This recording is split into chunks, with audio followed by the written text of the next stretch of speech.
state of play right now with Russia and Ukraine and this conflict and President Trump's position, are you glad that India took the position it did? I mean, it carried on buying Russian oil and gas, for example. Yes, I'm still wiping the egg off my face because I was the one person in the parliamentary debate who actually criticized the Indian position at the time, back in February 22, on the well-worn grounds that Espen will understand, because he and I talked about all this in my UN days, that there was a violation of the UN Charter, that there had been a violation of the principle of the inviolability of borders, of the sovereignty of a member state, namely Ukraine, and we had always stood for the inadmissibility of the use of force to settle international disputes, and all of those principles, I said, had been violated by one party, and we should have condemned it.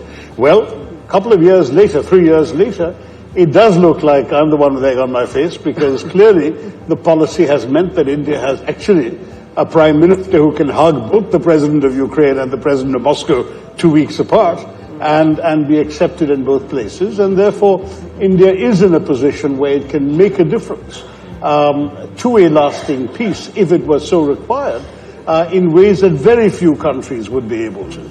And it's partially, I mean, again, going back to some of the things that Stephen Harper and Espen said, distance helps. The fact that we're not in Europe and we're not directly one way or the other threatened or benefiting from any change in territorial borders, for example. That helps. The fact that the two parties seem to be ready to agree to peace. The fact that there would presumably be some very serious international backing for an international peacekeeping venture. I mean, all of those things have to be borne in mind before you answer the question that you just asked, Yella. As an Indian government a person making such a decision, those considerations would really have to be uppermost before they say yes or no. But I can see it entirely possible that in these circumstances, India would say yes. Fascinating. Remember, India's got 250,000 peacekeepers in its history around the world. Yeah.